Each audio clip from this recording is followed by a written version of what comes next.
Welcome, YouTubers, to the broadcast. This is Brock's Breakdown, where we talk all things Texas Longhorns football, particularly the offense. This first episode will chronicle the offense, some of the things that I see on film, and after watching the game in person, I'll give you some of my opinions on what can be done or what we can look forward to seeing, and actually just talk about football, which I love to do. So let's just get right into it. After a brief recap of the season, we're going into week 3. The Trojans of Southern California coming to Austin this weekend. We're looking to see a big victory by the Longhorns, but first things first. At this point in the season, they were 1-1 after much anticipation during the off season and excitement generated online and through a lot of the social media postings. The Longhorns came out and for the second consecutive season lost an opening game to Maryland. This time on the road up in D.C. area. It was a better performance than last year, relatively speaking, but at the end of the day, it just didn't get it done. Looking forward now to the Trojans of Southern California, as I said. So what I really wanted to get into is some of the problems that have been discussed online and in the papers and at your coffee table, maybe around the water cooler at work. What's going on with this Texas Longhorns offense? And as I see it, and many others have also talked about it, just the lack of big plays, the lack of explosive plays, perhaps the lack of creativity on offense, and so on. But I think it's more of when you look at the game. I watched the game live last weekend, and I'll be in the stands again this weekend. There's actually some things that are being done to create big plays, to provide the opportunity for big plays. At that point, it's just going to be execution, and we'll talk about some of those examples in this video, and I'll show you some examples that I recorded during the game, and to illustrate those points. Moving right into it, there was marked improvement by the offensive line during this game against Tulsa. There's also an improvement from Sam in the sense of his completion percentage. He's checking the ball down now, not really forcing things. But also, I would say that there are opportunities there for big plays in the passing game to go deep, particularly to Devin Duvernay that were missed. One play in the goal line area or in the green zone, they call it, inside the 20. There was an opportunity to hit Trey Watson down the sideline, as it were, and we missed that. So I'll show you that. And it's more of, I think the scheme is sound, the play designs are sound. It's just, I think you could be a little bit more aggressive within the scheme and take those plays when they're there. So let's just go out. I do love a strong running game. I am a firm proponent and believer that points come out of the passing game in football. This comes in the form of explosive plays, something that's been lacking with any consistency in the first 2 games of the season for the Longhorns. I do believe that the Longhorns can do more with personnel and formation variation to generate big plays against USC and moving forward this season. Let's take a look at what I see. So what you see pictured here, one of the favorite personnel package of the Longhorns this season thus far is what I call 11 personnel, where there's 1 running back, 1 tight end, and most likely 3 receivers on the field. This personnel package allows Texas actually the ability, to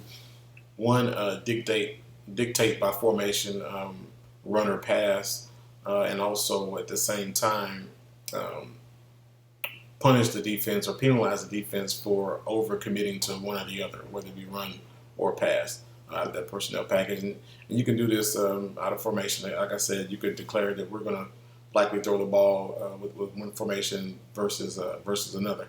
And then so in that first picture, you see that formation, you see trips up to the top side, even though the tight ends are attached to the formation. That's still 3 receivers to that side. And most defenses would declare that's likely going to be a pass or that's a passing formation. So in that respect, out of that formation, you usually will see the Longhorns likely run their favorite staple play, which is inside zone out of that look. So that's one thing. Screenshot what you're seeing here. You're seeing the same personnel package. It's 11 personnel. There's 1 tight end in the game. There's 1 running back in the game. And you see the 3 receivers. But notice the subtlety of the unbalanced formation in the sense that many defenses would declare that to be a run formation, which you have your tight end over on the right hand side here, but you also notice that the running backs on the same side and the receivers are on the same side. So you have all five receiving threats essentially on the same side of the field, technically. But then if you needed to, the actual tight end, in this case, I think it's Andrew Beck in the game. He's actually an ineligible receiver within this formation, and you could come back and the tackle on the other side, he's actually eligible now. So this particular formation poses a lot of confusion potentially for the defense. It provides a lot of threats. So this is one way you can generate some explosive plays now with your play call, and let's just see what they do. So what you see here, Texas shows the inside zone. They show bubble screen, and they also get deep in the intermediate area for a big play to Brennan Eagles. So this was actually great play design, great execution.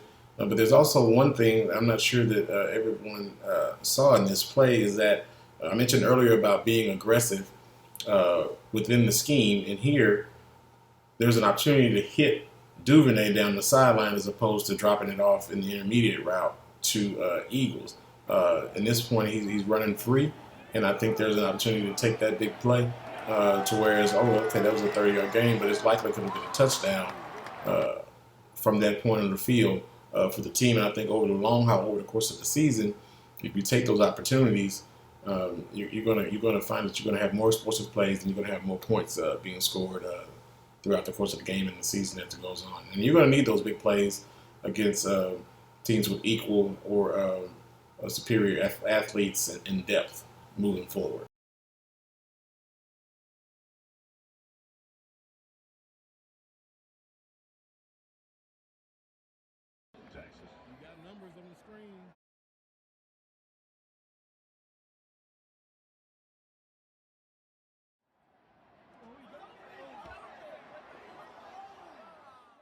So in this next clip, I'm going to let this run, but it's an illustration of once again, 11 personnel's in the game, and you'll see the inside zone or inside the zone read, as it were, and you end up with a couple of good QB runs by Sam. The key play is though there's a first down play action pass where we get the inside zone boot action, and then you reverse back and hit the tight end over in the flat on the backside.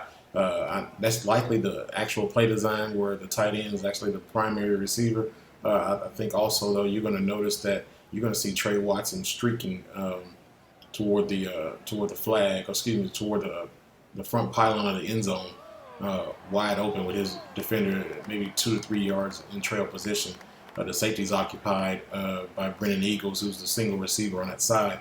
So I think there was an opportunity there. Yeah, we get Texas gets a good play. They get down, first and goal.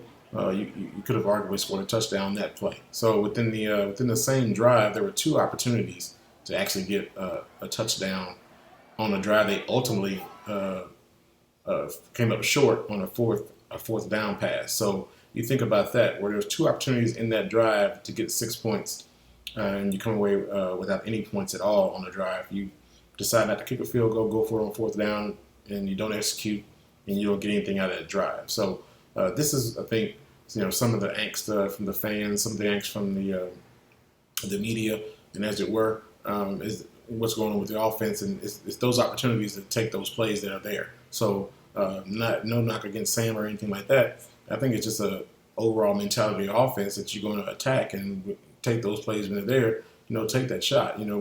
Texas is good about throwing fades and in deep balls. In certain instances, but within their scheme, there are big plays there that just aren't being taken advantage of. So let's go ahead and run this clip.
In closing, on this particular video, there are opportunities there for the Longhorns within their scheme to get more big plays. I think it's just a matter of looking up the big play, then coming back down. If it's not there, coming back down to your intermediate until you check down.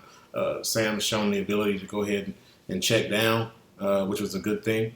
I think now the next step of the progression is to attack this defense, attack these defenses with your personnel, with your formation variation, with your play design, and take those big plays, take advantage of the speed that you have on the field, which is going to open up your run game even more. But I do believe points come out of the passing game. There are points to be had versus USC this weekend. I look forward to being in the stands with the other Longhorn faithful and watching the Longhorns come out to a victory on Saturday night. So we'll see you there. But again, thanks for tuning into the broadcast. This is Brock's Breakdown.